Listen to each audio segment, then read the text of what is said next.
Istilahnya kalau orang Madura ngomongnya Pak, preman gitu ya, Iya. kayak ngomong preman, "Weh dinaikin nih." Sebenarnya itu kan salah justruan ya Pak ya? Salah. Kemarin itu kan ada 10 objek wisata yang menjadi prioritasnya. Iya benar, nah itu memang harus jadi PR Jadi besar PR itu Pak? Ya sudah kita bicarakan seperti itu.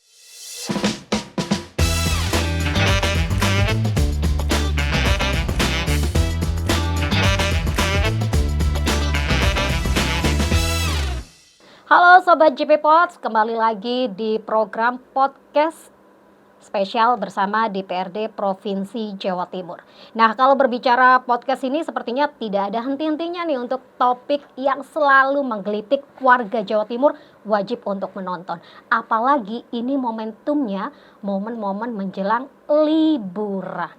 Pasti sudah bisa tertebak tema apa yang akan kita bahas, yakni terkait dengan sektor pariwisata untuk mendorong ekonomi warga Jawa Timur, khususnya Probolinggo. Mungkin masyarakat Jawa Timur atau sekitarnya belum tahu bahwa di Probolinggo ini kaya dengan destinasi wisata. Apalagi beberapa waktu terakhir ini netizen dihebohkan dengan foto prewedding salah satu warga negara asing yang sengaja prewed dengan background Bromo. Yang dikira itu justru green screen. Ternyata itu adalah salah satu bentuk keindahan Jawa Timur. Nah, pada podcast kali ini saya tidak sendiri seperti biasa. Ada narasumber hebat yang sudah menemani Faini untuk menjelaskan lebih banyak bagaimana kekayaan wisata Jawa Timur, khususnya di Probolinggo. Halo Pak Mahdi. Halo, Salam Mbak. sehat, semangat ya Pak ya. Semangat, selalu semangat. Selalu semangat, Iya. apalagi dalam Ya. mempromosikan wisata Jawa Timur, khususnya di Probolinggo. Oke, Pak Ya. Mahdi pernah tahu atau melihat selibet-selibetan bahwa baru-baru ini viral nih ada salah satu warga negara asing, kalau tidak salah itu dari Cina, ya kan? Dikiranya itu fotonya itu green Ya. screen Pak, padahal itu asli. Wah, Betul. gimana nih dalam jenengan sebagai dapil di sana sudah semakin dikenal nih. Salah satu mungkin Bromo itu ya Pak ya, wisatanya. Pribon Pak? Jadi kita tahu bahwa wisata ini merupakan kebutuhan manusia dalam merefresh. Oke. Refresh, oleh karena itu wisata ini menjadi pendongkrak daripada perekonomian. Kita tahu dengan adanya wisata, sektor-sektor yang lain akan bangkit. Seperti contoh di Bromo, apa yang disampaikan Mbak tadi, Bromo sekarang ini lagi meningkat wisatawan dari luar negeri, khususnya dari Cina. Oke. Karena boomingnya yang disampaikan tadi, ada artis yang backgroundnya Bromo, dan malah hotel-hotel di Bromo itu lagi penuh sekarang dengan warga negara Cina yang lagi mau wisata ke Bromo, habis itu Ijen dan Tumpak Sewu. Jadi ini bagian yang harus kita tingkatkan, bagaimana masyarakat yang mau berwisata itu bisa nyaman seperti itu Mbak. Oke, ya kalau ke Indonesia jangan hanya yang dikenal Bali ya, Jawa Timur harus juga diintip. Walaupun Pak, Jawa Timur ini sebenarnya sudah banyak diketahui oleh warga negara asing, tapi kebanyakan mereka itu notabene adalah backpacker yang memang low budget ya Pak ya. Tapi dengan harapan kemarin yang sempat viral, semoga ini juga bisa membantu mendongkrak perekonomian Jawa Timur, khususnya di Probolinggo yang kaya Bromo. Pak, selain Bromo, sebenarnya potensi apa sih Pak yang bisa mampu meningkatkan perekonomian warga khususnya di Bromo ini Pak? Di Probolinggo maksud saya. Bromo sebagai ikon wisata nasional bahkan internasional, dan juga jadi tujuan wisata. Alhamdulillah di Probolinggo sekarang penunjangnya itu banyak sudah Mbak. Ada Gili Ketapang dengan snorkelingnya, jadi snorkeling, lihat ikan-ikan di bawah laut itu di Gili Ketapang. Juga ada rafting yang kebetulan sungainya sangat indah, melewati beberapa air terjun, dan itu diakui bahwa memang raftingnya paling bagus di Indonesia, yang ada operatornya beberapa, ada Songa, ada Pekalin Rafting, ada Probolinggo Rafting, itu sehingga berkembangnya penunjang itu menjadi pendongkrak perekonomian yang ada di khususnya Probolinggo. Karena dengan wisata itu akan mendongkrak semuanya Mbak, UMKM, transportasi, dan porter terutama. Jadi dengan adanya wisatawan yang sudah meningkat, kita harapkan para pelaku wisata ini juga meningkatkan pelayanannya juga. Karena di wisata ini kan banyak yang jual jasa, Mbak. Jangan sampai menjadi bumerang sendiri. Seperti kejadian di Bromo waktu-waktu itu, menarget wisatawan dari luar negeri tidak sesuai dengan harga yang biasanya. Biasanya kan mereka mungkin waktu itu oke-oke saja, tapi setelah itu mereka pasti kan mengungkapkan apa yang tidak kenyamanan itu biasanya, apalagi sekarang zamannya media sosial, bisa-bisa jadi bumerang sendiri. Oleh karena Itu warga lokal sana atau ada mungkin warga luar yang sengaja? warga lokal sendiri yang tidak menjaga jasanya mereka, karena kita tahu kalau wisata itu kan pelayanan jasa, kenyamanan, keamanan, dan kesesuaian dengan keinginan para wisatawan, seperti itu. Nah, kayak gini nih Pak, ini kan juga menjadi kekhawatiran tersendiri ya Pak ya, ketika perekonomian wisata sudah mulai meningkat, jangan sampai warga sendiri itu mohon maaf membuat stigma negatif yang justru berdampak dan menghancurkan bisnis di situ. Iya. Nah, itu gimana Pak kalau dari DPRD sendiri ada nggak untuk bimbingan secara kearahan kayak gitu agar kita stabil lah sama-sama cari rezeki betul. ya Pak ya? Ya, kebetulan saya sebelum di Komisi C ini, sekarang kan Komisi C, sebelumnya saya di Komisi B sudah berkoordinasi dengan Dinas Pariwisata dengan adanya terutama pelatihan guide. Kan paling utama itu yang bisa mendampingi para wisatawan kemana dan memperkenalkan itu guide. Dan guide itu sekiranya bisa betul-betul melayani secara nyaman dan betul-betul apa yang disampaikan itu betul-betul sesuai dengan keinginan dari para wisatawan. Yang kedua, dengan kalau di Bromo itu dengan pelatihan atau juga pembinaan terhadap para transportasi. Di sana ada jeep, ada ojek. Jadi mereka di Dinas Pariwisata ini menyampaikan terkait dengan bahwa jasa itu penting sekali terhadap keamanan, kenyamanan para wisatawan. Kalau dilihat data ini sepertinya statistiknya selalu ada kenaikan ya. Sangat berdampak sekali ya Pak ya? Sangat berdampak sekali, terutama sebenarnya apa Pak yang memicu kenaikan yang hampir setiap tahun selalu membludak? Sosial media kah, promosi, jadi, atau gimana? Bromo itu kan ibaratkan yang sudah cantik, cantik siapapun pasti tahu Bromo. Tapi kan dengan kecantikannya itu kalau dipoles, apalagi sekarang dipoles dengan media sosial, ada TikTok, dan juga diuntungkan dengan polesan artis yang dari Cina yang pakai background Bromo, itu kan bagian dari polesan juga. Jangan yang cantik ini dibiarkan sehingga masyarakat hanya para wisatawan itu tahunya tidak seberapa betul, tidak seberapa mengerti terkait dengan keadaan di Bromo seperti itu. Oke, tadi kita kembali lagi, ini sudah semakin cantik, sudah semakin go internasional. Perlunya pembenahan edukasi SDM ini juga sangat penting, apalagi untuk meningkatkan penghasilan seperti kasus yang disebutkan Pak Mahdi tadi. Ada nggak Pak langkah intensif yang dilakukan pemerintah dan juga legislatif ini dalam terus melakukan pembimbingan termasuk tarif nih ya mungkin disamaratakan, kayak jeep itu sama rata harga? Kita sudah koordinasi dengan Dinas Pariwisata Provinsi, Kabupaten, bagaimana sekiranya tidak mengecewakan kepada wisatawan. Dengan adanya tarif yang disamaratakan, misalkan jarak tempuh juga sudah diperhitungkan, misalkan hanya satu objek itu berapa, dua objek berapa, itu sudah kita koordinasikan dan alhamdulillah sekarang sudah aman dan masyarakatnya juga melalui edukasi mengerti bahwa kalau dilakukan tidak baik, ruginya pada rugi sendiri. Benar, jangan sampai karena teriming-iming, mumpung ada momentum ya Pak ya, momentum liburan panjang terus istilahnya kalau orang Madura ngomongnya Pak preman gitu ya, kayak mumpung preman, dinaikin nih, Sebenarnya itu kan salah justruan ya Pak ya. Karena sekarang lagi musim media sosial, satu orang menyampaikan bisa menjadi kepada yang lainnya, Mbak.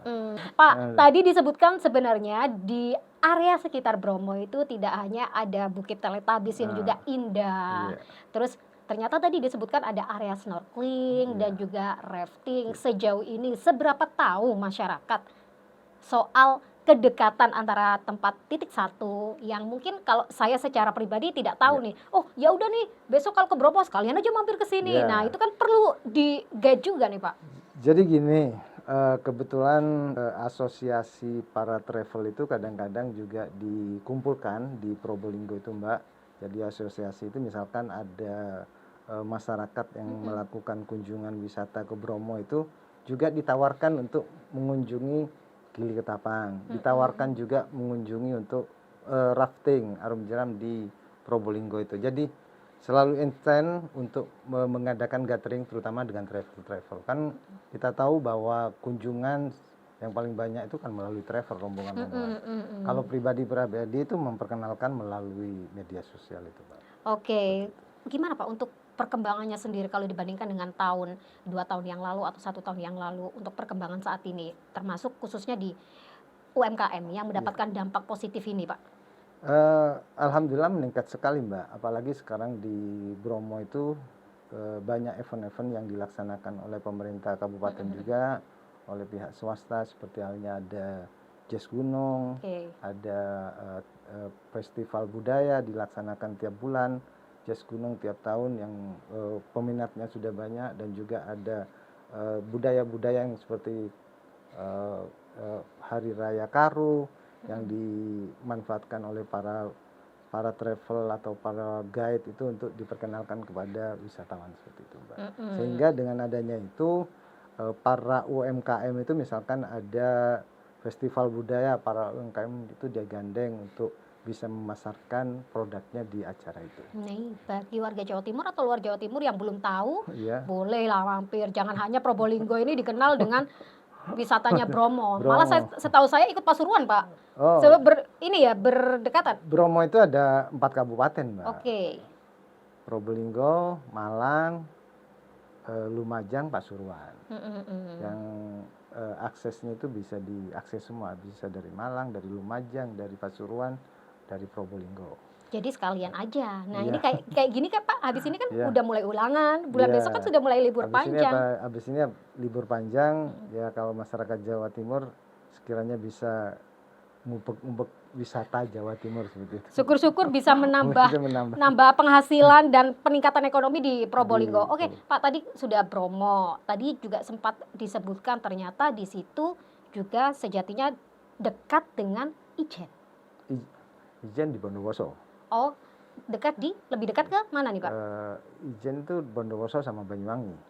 Jadi biasanya wisatawan yang dari Cina itu mereka itu mengunjungi yang paling lagi booming sekarang Mbak, Bromo, Ijen, Tumpak Sewu, air terjun Tumpak Sewu yang ada di Lumajang. Jadi mereka biasanya ke Bromo, habis itu ke Ijen, langsung ke Tumpak Sewu seperti itu. Dan sangat banyak sekali kunjungannya yang dari Cina sekarang. Kalau mungkin adakah data Pak dari Komisi C sendiri wisata asing ini? Belum, saya belum mempelajari. Kebetulan saya sekarang lagi di Komisi C di Keuangan. Kalau sebelum-sebelumnya saya selalu minta data terkait dengan kunjungan wisatawan di Jawa Timur. Nanti kita akan lebih lanjut ya. Podcast ini juga berlanjut. Amin. Jadi ditunggu karena tadi Pak Mahdi sudah ngiming-ngimingin ya ada bocoran bahwa tidak hanya Bromo, ada tempat ini yang jauh lebih dekat, ada lebih ini. Jadi nanggung kalau misalkan nginep cuma menghabiskan waktu di Bromo, harus ke sini. Pak ada usulan nggak dari DPRD sendiri untuk akses mungkin ya, kayak kan penting juga akses. Nah ini rute juga Pak untuk menunjukkan kalau hanya sekedar omongan, wah ngikutin denda kadang nyasar, ya kan seringkali nyasar karena map. Bisa ada nggak sih Pak usulan untuk kita membuatkan paket rute khusus harus sini nih, misalkan khusus di daerah Probolinggo atau bisa nyebrang sedikit kemana Pasuruan atau Lumajang kayak gitu? Selama ini sudah berjalan nggak Pak? Jadi gini Mbak, terkait dengan keinginan wisatawan itu kan tidak bisa dipaksakan. Oke. Mereka pinginnya biasanya sudah ada schedule yang mereka inginkan jauh-jauh hari, misalkan ke Bromo. Cuman kita tawarkan melalui mungkin travel itu. Lah ini loh di Probolinggo kalau cuman ke Bromo, bisa juga mengunjungi Gili Ketapang, bisa juga mengunjungi atau bermain rafting Arum Jeram, itu kan sangat menarik sekali. Daripada sehari di Probolinggo cuman di Bromo, itu kan emannya itu eman dalam berwisatanya. Oke, sebelum kita melanjutkan mungkin sambil minum dulu ya Pak Mahdi ya. Masih membahas soal pariwisata, kayaknya nggak ada bosan-bosannya Pak. Bosan-bosannya. Bisa jadi ini adalah nanti referensi, perlu dicatat kemana saja. Ngapain jauh-jauh ya Pak ya, kalau di dalam Jawa Timur sendiri Di Jawa banyak Timur destinasi wisata. Lebih murah. Lagi-lagi Pak, keamanan juga penting dilakukan. Jenengan sebagai Komisi C, infrastruktur. Saya komisi bagian keuangan. Bagian keuangan. Oke. Bagian yang gelontorkan keuangan. Jadi yang menggelontorkan keuangan. Keuangannya kemana aja Pak? Termasuk ini kan juga penting ya Pak ya. Yeah. Itu juga membahas soal PAD. Ya kan? Ini juga ekonomi pariwisata ini kan juga termasuk bisa dalam pembahasan Komisi C nih. Iya, jadi pariwisata itu yang paling cepat untuk meningkatkan perekonomian. Oke. Makanya kan ada program dari pemerintah itu terkait dengan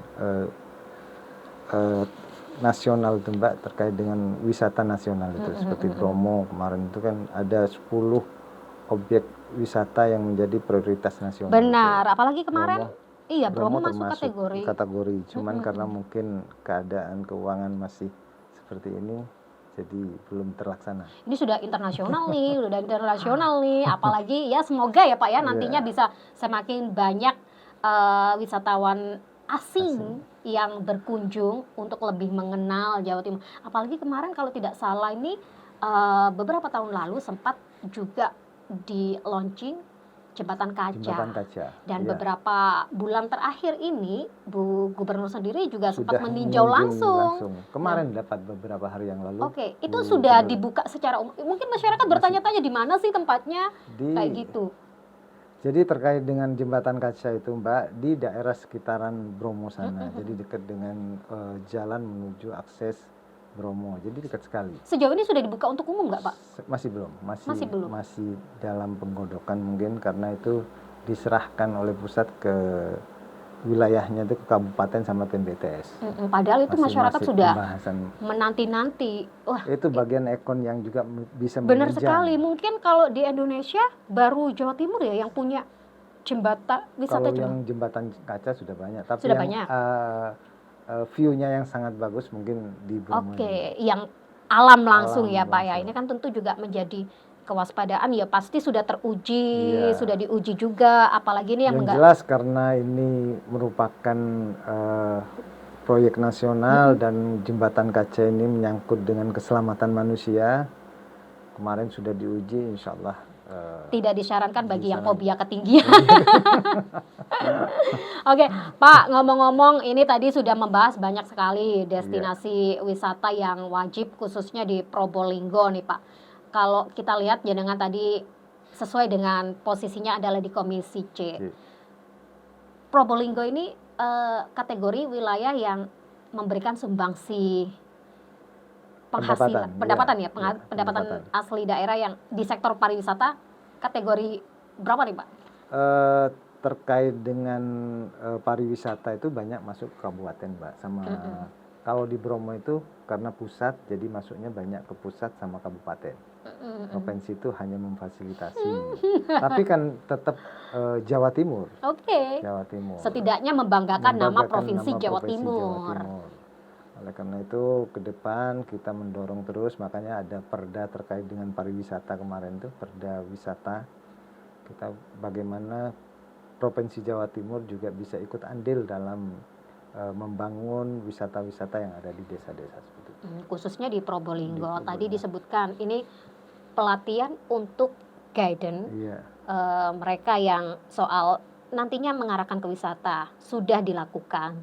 Nah, untuk lebih ke sektor ekonomi, UMKM sendiri sejauh ini progresnya seperti apa Pak Mahdi? Kalau UMKM kebetulan saya juga pembina UMKM yang ada di Kabupaten Probolinggo sudah berjalan, alhamdulillah. Apalagi saya sudah sering kolaborasi dengan kabupaten untuk melakukan pembinaan termasuk dengan izin-izin yang dipermudah terkait dengan halal, sertifikasi halal, NIB, kita sudah jalan seperti itu, Mbak. Sebagai penunjangnya. Itu apakah nantinya mereka akan berfokus di jualan di kawasan Bromo aja sebagai wisata yang enggak, maksudnya masih secara umum, Oke. UMKM secara umum. Tapi dengan adanya wisata bisa mendongkrak UMKM yang ada di sekitar sana. Sejauh ini pergerakannya gimana Pak? Apakah mereka juga ditempatkan produknya saja yang hanya Di Probolinggo itu ada tempat yang namanya oleh-oleh, ada Bolinggo. Jadi produk-produk UMKM itu disatukan di satu tempat. Jadi wisatawan yang dari Bromo itu biasanya sama para travelnya diajak ke tempat itu untuk berbelanja. Nah, ini sedikit ada PR nih Pak. Mungkin bagi saya yang juga punya pengalaman backpacker mungkin ya, yang tanpa travel, ucul-uculan dewe bahasa Surabaya ya Pak ya, ucul-uculan dewe ini kan juga sebenarnya harus juga menjadi peluang. Padahal mereka yang tanpa travel itu jauh lebih banyak sepertinya Pak. Iya, kita juga Mbak, masih dalam pembahasan juga, kita akan koordinasi dengan kabupaten juga menaruh tempat dari UMKM itu yang mendekati dengan wisatawan itu sendiri. Benar. Jadi tidak jauh. Biasanya sekarang ini masih jauh-jauh dari tempat wisata. Kita akan mendorong juga, berkoordinasi juga, berkolaborasi dengan kabupaten. Sejauh ini apa sih Pak yang menjadi faktor itu Pak? Sepertinya memang kalau dari mungkin niatnya saja Mbak, faktornya. Karena jauh ya Pak? Mungkin ya aksesnya karena jauh ya Pak ya? Karena jauh, karena niatnya kabupaten untuk mendorong, insya Allah bisa terlaksana, niat saja. Karena jujur kan ya Pak makanya dengan adanya kemarin jembatan kaca dan sekitaran jembatan kaca itu ada lahan yang bisa, itu akan dimanfaatkan UMKM juga nanti Mbak. Karena jujur Pak, kadang itu kalau udah tujuan wisata itu rada angel Pak, kongkon mampir nang wisata oleh-oleh. Ya kan? Kadang tuh mereka justru lebih memilih kayak yang paling dekat. Langsung. Nah, sementara yang paling dekat itu kadang ya stoknya itu aja. Kan sangat ini mubazir. Eman sekali. Peluang ekonomi yang tidak tersentuh. Karena ya wisatawan tuh lebih dekat, lebih enak, ya kan, lebih oke. Harus dimanjakan wisatawan. Gimana caranya memanjakan? Itu adalah PR kita bersama. Kadang ya Pak ya benar kan ya, kadang pemerintah memberikan solusi, kitanya sendiri enggak ini. Harus saling semangat. Dari pemerintahan semangat untuk memfasilitasi, UMKM-nya juga semangat untuk memproduksi, sehingga kolaborasinya itu jalan. Ya tugas Pak Mahdi selaku yang punya dapil di sana.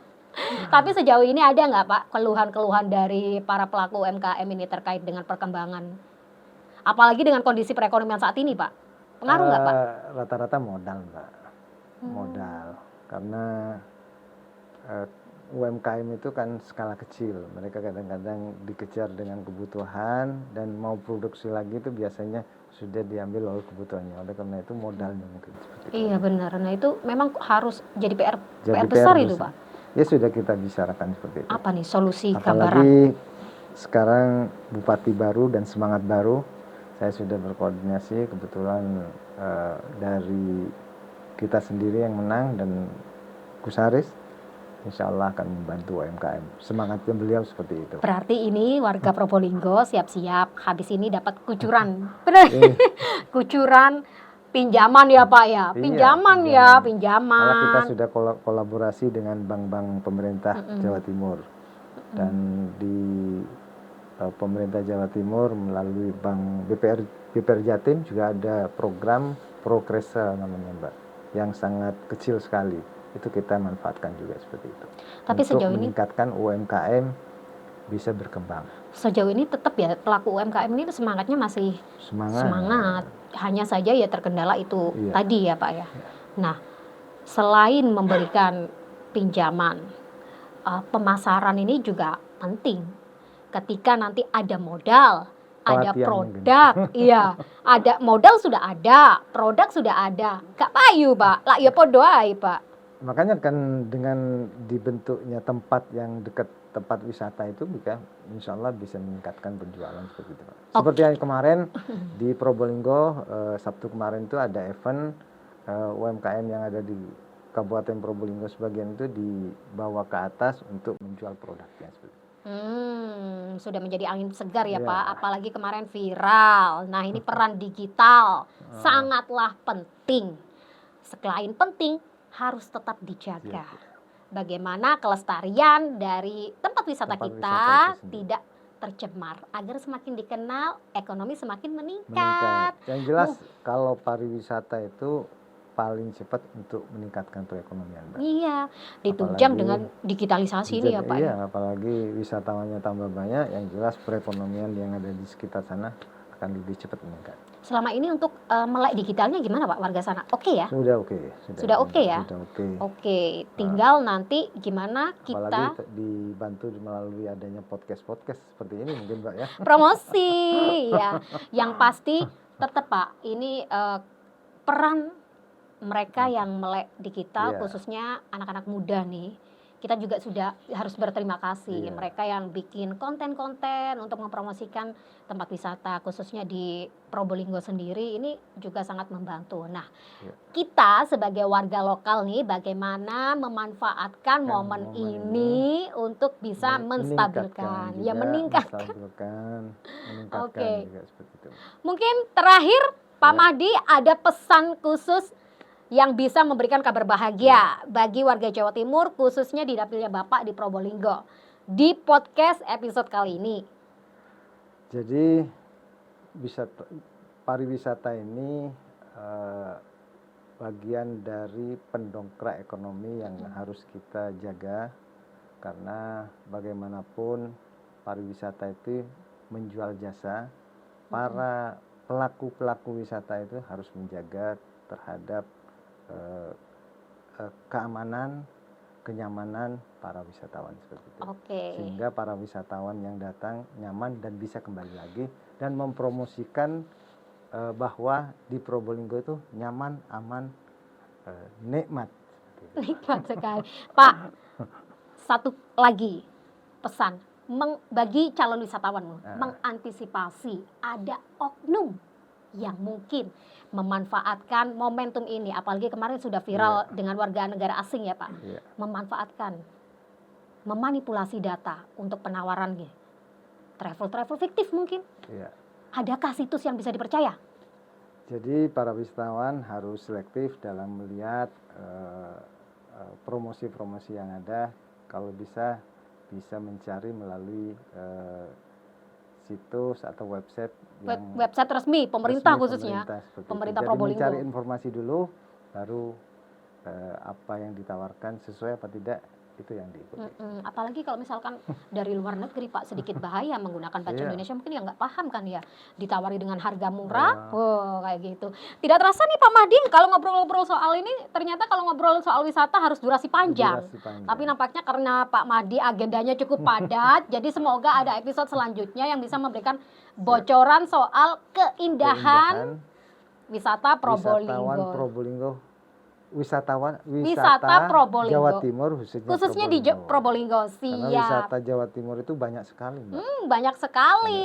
Tetangganya Probolinggo juga ada. Di tempat-tempat lain juga. Mau ditambah durasinya Pak? Sudah. Terima kasih Pak Mahdi atas kesempatannya hadir di studio JP Pods. Nah, mungkin banyak sekali pemirsa yang penasaran. Satu pesan dari Pak Mahdi tadi, jika ingin melakukan wisata yang aman dan terjamin, lebih baik mencari informasinya langsung dari websitenya pemerintah setempat, khususnya kalau mau ke Probolinggo ya udah dicek aja ke Dinas Kebudayaannya Probolinggo sendiri, agar kita terhindar dari hal-hal yang tidak memungkinkan. Tidak terasa ya, mungkin next kita bertemu lagi di episode selanjutnya. Tetap pantau terus channel Jawa Post TV dan nantikan tema apa yang bakal kita bahas edisi podcast spesial bersama DPRD Provinsi Jawa Timur. Saya Nurul Faini beserta segenap kru yang bertugas mengucapkan terima kasih dan sampai jumpa. Terima kasih ya Pak Mahdi. Tuh kan ya nggak kerasa ya Pak ya.